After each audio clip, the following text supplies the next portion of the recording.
न हुआ बादल।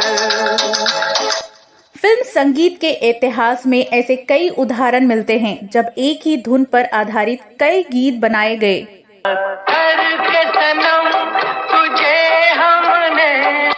कभी किसी धुन का उपयोग करके नया गीत तैयार किया गया तो कभी संयोगवश दो अलग अलग गीत की धुन और बोल के लिहाज से एक जैसे प्रतीत हुए। जो खत तुझे वो तेरी याद में। हालांकि एक ही धुन पर बने गीतों को अलग अलग गायकों से गवाया जाता है, लेकिन आज मैं आपको मोहम्मद रफी द्वारा गाए दो ऐसे गीतों के बारे में बताने जा रही हूं जिनके बोल और धुन सुनने में लगभग सामान्य लगते हैं। चांद जरा छुप जा। दिलचस्प बात यह है कि इन दोनों गीतों को दो अलग अलग प्रसिद्ध गीतकारों ने एक ही मीटर पर लिखा था। यही नहीं, ये दोनों गाने अलग अलग फिल्मों में शामिल किए गए और अलग अलग कलाकारों पर फिल्माए गए। इस दिलचस्प पहलू को विस्तार से जानने के लिए बने रहिए हमारे साथ। दोस्तों, मैं हूं आपकी दोस्त और होस्ट और आप देख रहे हैं अब्दुल्ला उर्दू शायरी। दोस्तों, आपका सपोर्ट हमारे चैनल अब्दुल्ला उर्दू शायरी के लिए जरूरी है। आपका एक एक व्यू, लाइक और कमेंट हमारी आर्थिक स्थिति को बेहतर बनाता है। तो चलिए दोस्तों, शुरू करते हैं आज का ये वीडियो। दोस्तों, बात 1966 की है जब शंकर जयकिशन ने दो अलग अलग फिल्मों के लिए संगीत दिया। ये फिल्में थी छोटी सी मुलाकात और लाड साहब। फिल्म छोटी सी मुलाकात के गीतकार थे हसरत जयपुरी साहब और लाड साहब के गीतकार थे शैलेंद्र जी।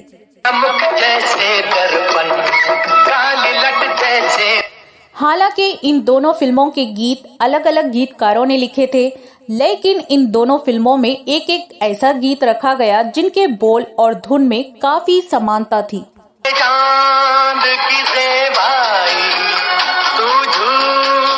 इन दोनों गीतों को अपनी मधुर आवाज दी थी मोहम्मद रफी साहब ने।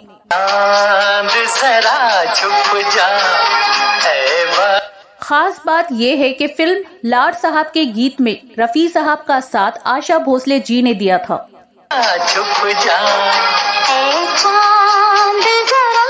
इस गीत के बोल थे,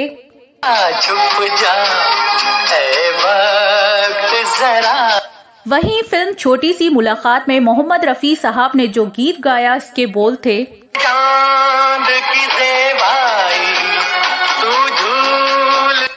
गौर करने वाली बात यह है कि हसरत जयपुरी और शैलेंद्र ने इन दोनों गीतों को एक ही मीटर पर लिखा था। हालांकि शंकर जयकिशन ने धुन में कुछ अंतर रखा था, लेकिन जब आप इन दोनों गीतों को सुनेंगे तो इनमें काफी समानता महसूस करेंगे।